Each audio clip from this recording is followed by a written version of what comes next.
Hey everyone, welcome back to today's video. In this episode, we're looking at two individuals who identify as sovereign citizens, sometimes referring to themselves as non-Fourth Amendment citizens. The first case takes place in Colorado, while the second is a continuation of a story I recently discussed from Michigan. Let's get started.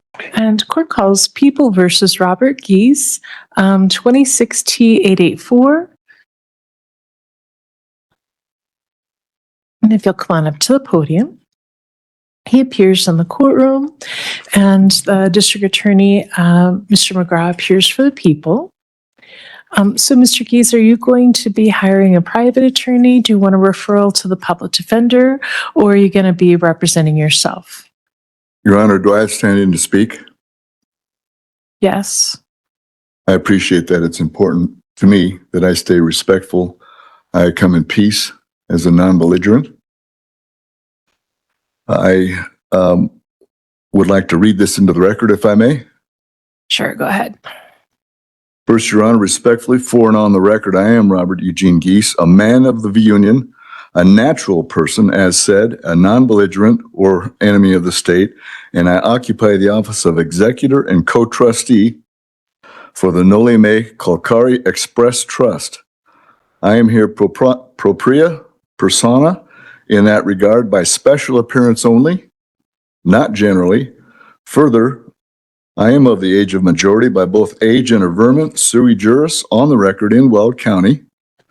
I deny that I am a U.S. citizen, nor do I claim to be a sovereign. I deny that I'm a federal 14th Amendment citizen, a corporation, or a statutory person. I'm a natural, freeborn national of the territory of Colorado, known as a Coloradan. If I may, I would like the court to take judicial notice that the written record thus far is incorrect. As said, I am here propria persona. I am not here pro se, nor am I here pro per. It's important that that be documented and on the record. I have submitted a motion of discovery and an affidavit of truth. Has the court received and reviewed those documents? If you want to request discovery, you need to do that through the district attorney's office. I've done that. Okay. And the documents are recorded. Sir, did you? I have received your request for discovery. It is being processed at this time, sir. Okay. With that in mind, I don't know how this court can proceed without the affidavit being rebutted, answered, and discovery being taken care of. That's not how this works. So the court is not the one that goes through the discovery. If you want to talk to the DA regarding plea offers in the case, I'm happy to set it over for you to do that. If you're going to hire a private attorney, or if you want a referral to the public defender, I'm happy to set another day for you to get that done as well.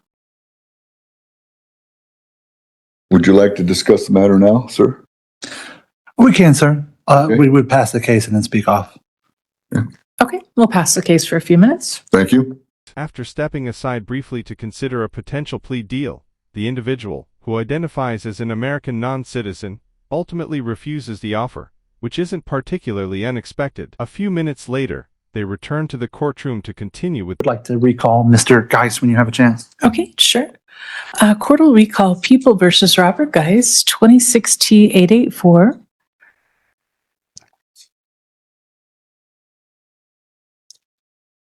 And if I may correct the court, the last name is pronounced Geese. Geese, sorry about that. As in Canada Geese. Yep, that's okay. Okay. Mr. McGraw? Yes, after speaking with Mr. Geis, I advised him of the offer on the case. It is his plan to plead not guilty and set for trial today, Your Honor. Okay. Well, if I may, I apologize. respectfully, I do not plea. I don't know how I can plea. And I object to and would not consent to a plea being made for me. Okay, so how do you want to proceed? Well, we'll go ahead with setting up a trial. So if you want a trial, that means that I will be entering a not guilty plea. I understand that. I respect that. I will object to it, and I don't consent to it, but let's proceed. All right. So I need to go through an advisement with you regarding your right to counsel. Do you understand that you have the right to be represented by counsel in your case?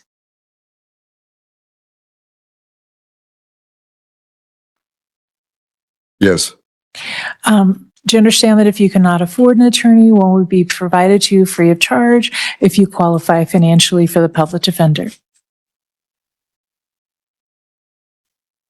I am here propria persona. Do you understand that the charges against you in this case are driving under a revoked license and careless driving? They're both class 2, the careless driving is a class 2 misdemeanor traffic offense that carries up to 10 days to 90 days in the county jail. The driving under revoked license is as a class A traffic infraction and carries a possible fine. Are you under the influence of any medication, drugs, or alcohol that would affect your ability to think clearly?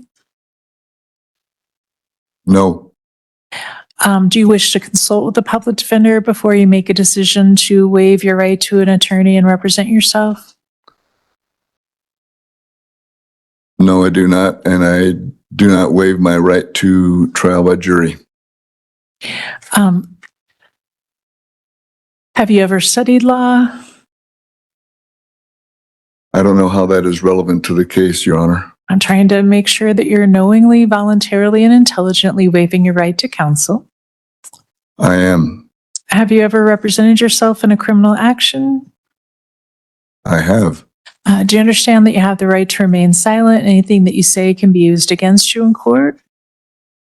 And I choose the fifth. I won't answer any more questions. The judge isn't questioning whether you're guilty or innocent. Instead, she's trying to confirm that you're mentally capable of representing yourself, so that your Sixth Amendment rights are protected. If you choose to stay silent and invoke the Fifth Amendment during a fair at a hearing, it could backfire and lead to the court requiring you to have legal counsel. Next. Do you understand that you have the right to confront the witnesses against you and cross-examine them? Absolutely.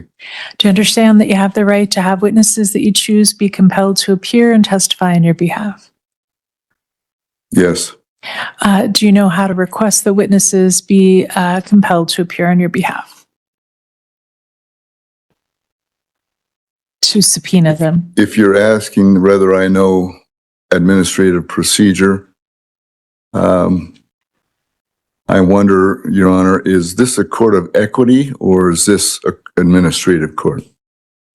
So do you understand that if you represent yourself, you're on your own? I can't tell you or even advise you how you should try your case. I am here propria persona. You know that you have the right to represent yourself, but by doing so, you could take a great risk of not properly presenting your case.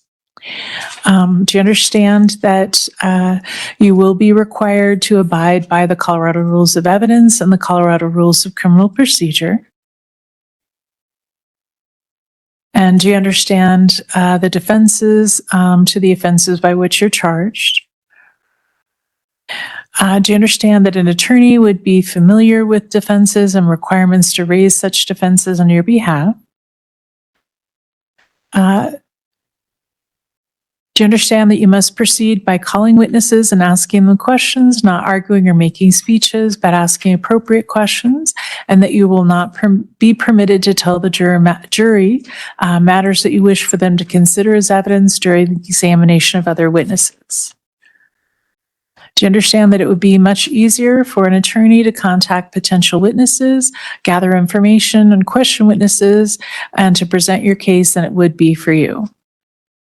All right. At this point, I'm going to find that you are aware of the rights that you have and that you're giving up by waiving your right to counsel. You are not choosing to cooperate with the process. But at this point, the court's going to find that you've knowingly, voluntarily, and intelligently waived your right to counsel. We'll go ahead and enter a not guilty plea and get the case set for trial. I object, Your Honor. You're the one that asked me to set it for a trial. If you don't want it set for trial, I'm happy to set it for something else.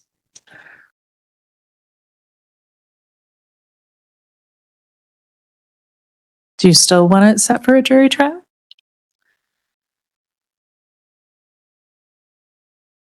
Yes. Okay. That includes a not guilty plea.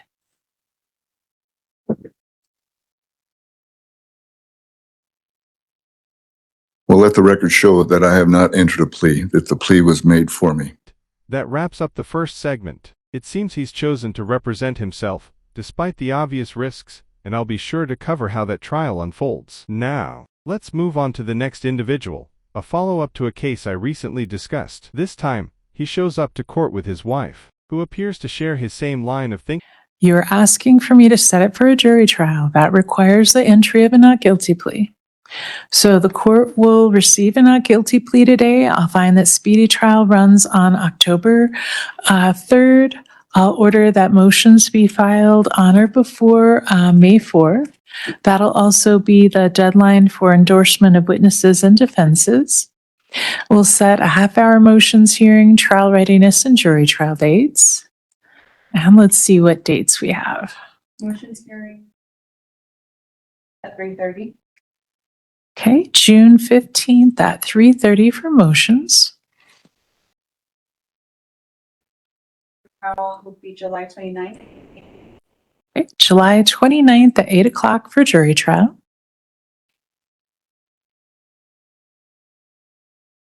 Okay, July 14th at 11 o'clock for trial readiness.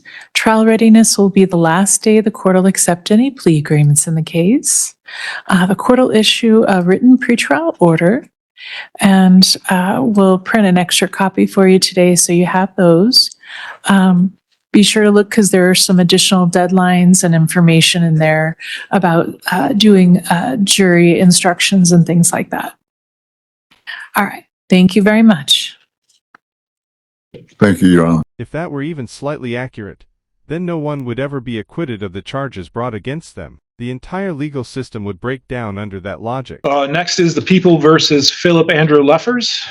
This is case number 26819FY. Ms. Dull appears on behalf of the people.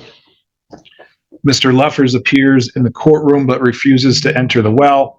I do remember this from the last time we were here last week. The court had removed the attorney of record and indicated that it would have a new attorney appointed.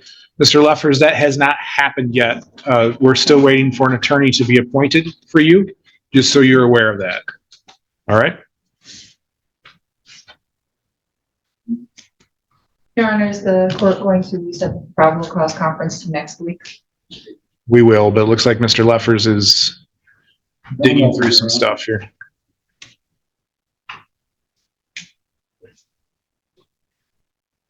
What do you have, Mr. Lefers? Well, I should go through that. Mr. Lefers, before you start, I gave you a lot of time last week, so I'm not going to give you very much time this week. So if you're planning on giving the court a history lesson in maritime law or self-governance or any of that, I'm not going to have that today, okay? So I have to stand up for my rights, otherwise my rights are forfeited by my subjection, and I will not do that. Your Honor, are we on the public record? We are. Is this a court of common law or admiralty law? Mr. Lefers, I am not doing this today. I've already told you that. We're not going to go through this. I move the court to take judicial notice of your oath of office to the Michigan Constitution as ratified without subsequent amendments under the United States Constitution. What say you, sir? I addressed you last week about about the oath I took. I confirmed that you had a copy of my oath. I confirmed that. Thank you. Your Honor, moving forward, Article 3, Section 2, Clause 2 of the United States Constitution says that when a state is a party in a case involving a citizen, that state, the Supreme Court, has original jurisdiction. The state has a conflict of interest. You cannot unbiasedly represent yourself in the state. The state cannot be a victim. Also, we have been made aware that there is some judicial bonds that may have a monetary value, which clearly gives the state an interest in the outcome of the case. Which once again is why Article 3, Section 2, Clause 2 of the Constitution exists. The state cannot prosecute this because it always going to rule in favor of itself. You don't get to selectively decide which parts of the Constitution apply to you. It functions as a whole. Either its protections, including those in the Bill of Rights and subsequent amendments, apply, or they don't. Without those protections, you wouldn't have the legal rights that safeguard you when facing criminal laws. Also, discovery hasn't been met because I was never given a full accounting about the bond relationship, any accounting on the bid bonds, performance bonds. And I am not a 14th Amendment citizen. I am a Michiganian, state national. I have corrected my status. I have spent a year doing it. What do you mean by that? No, you tell me what you mean by that. I don't need you to look at paperwork. You said you corrected your status, so what do you mean by that?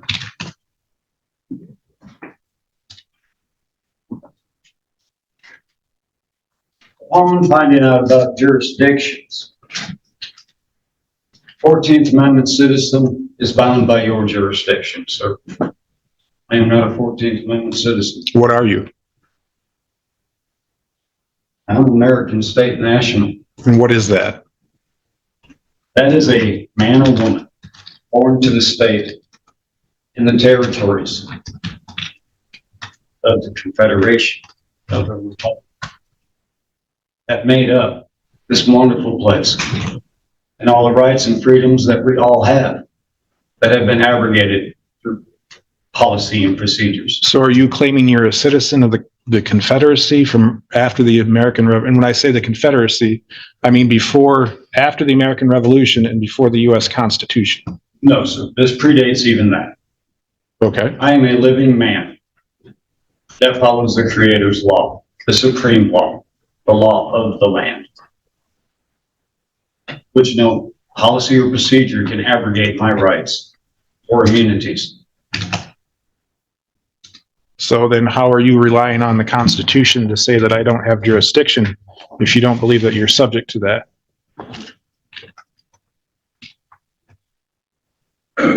Yes. Supports it.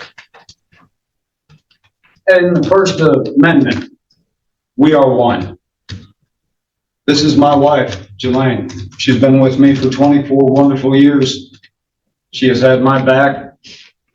She has helped me grow and understand and overstand so many wonderful things.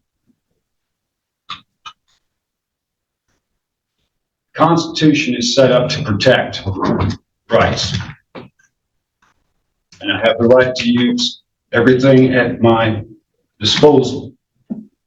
The Constitution is at my disposal, in addition to the supreme law of the land. So is the Bill of Rights. He really needs to get her to stay quiet. This is a courtroom, after all. While people do have free speech rights, they aren't unlimited in that setting. If she keeps interrupting proceedings, the judge has the authority to hold her in direct contempt of court, which could lead to penalties like fines. How does the Michigan Constitution play against the U.S. Constitution?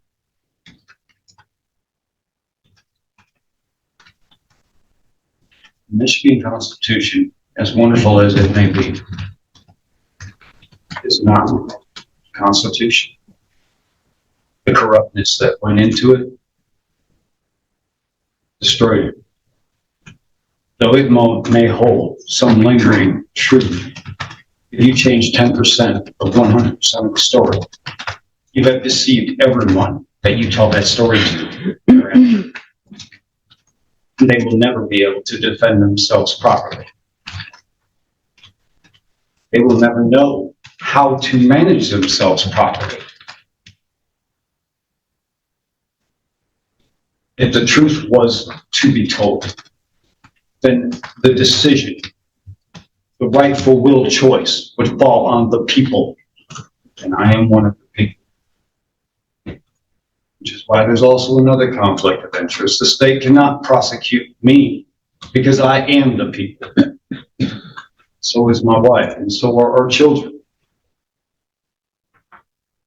So it's your belief that the state cannot prosecute criminal laws against its citizens. But if you were a citizen of Texas and violated a Michigan law, would the court then be able, or would the state of Michigan then be able to prosecute that person? Yes. State of Michigan. The Texas. No, hold on. It's Mr. Lefers is the one who has. Well, as I stated, We are one in our First Amendment right. Okay. Mr. Lefers is the one who's before the court. Mr. Lefers is the one who gets to speak on the record. That would be against my First Amendment right. That brings us to the end of the video. Next time he heads into court, it might be wise for him to go alone and avoid any unnecessary distractions. Both of these cases are expected to have updates, so keep an eye out for future coverage. If you enjoyed the video, feel free to like it. If not, you can dislike it. Either way, be sure to share your thoughts in the comments and subscribe with notifications turned on so you don't miss what comes next. You don't miss any of. Okay, I can see how this is going to go. So, Mr. Lefers, you are not releasing any rights that you have, but we're going to reset this then for another probable cause conference next week. And hopefully by then we will have counsel appointed for you and you can discuss your issues with your appointed attorney. So I do not accept. Also, I am here on special. All right, Mr. Lefers, In the case. Mr. Lefers, you need to stop. All right. I need you to go out to the front window where you checked in and get a copy of your next court date, because I'm not going to allow you to interrupt the business of the court. And as you can see, you're getting pretty close to that. I'm not saying that you're wrong. I'm not saying that you're right. I'm just saying, again, this is not the forum. That's not what we're here for today. There's a procedure to go through for motions to be filed and to be heard. And as I said, I've appointed counsel, even though that hasn't happened yet, to make sure that you are fully apprised of all the options, the way the court works, the way the laws interact with each other. And I highly encourage you to listen to that counsel, that attorney, once they're appointed. You're not the first one to have this situation before the court. You're not the first one to assert these rights. But there's a way that things work, and your grasp of it right now, I believe that you are mistaken in how the laws interact with each other and how the constitutions interact with each other, how jurisdiction works. So once again, I'm going to ask you to go out to the front window where you checked in. I understand you're not waiving any of your rights, but I'm going to ask you to go to the front window where you checked in and get your next court date. And then we will have, again, we will continue working on getting counsel appointed for you. Judge asked, it's time to go. Nope, grab it up yourself, it's time to go. Thank you, sir. Thank you. Have a nice day. You too.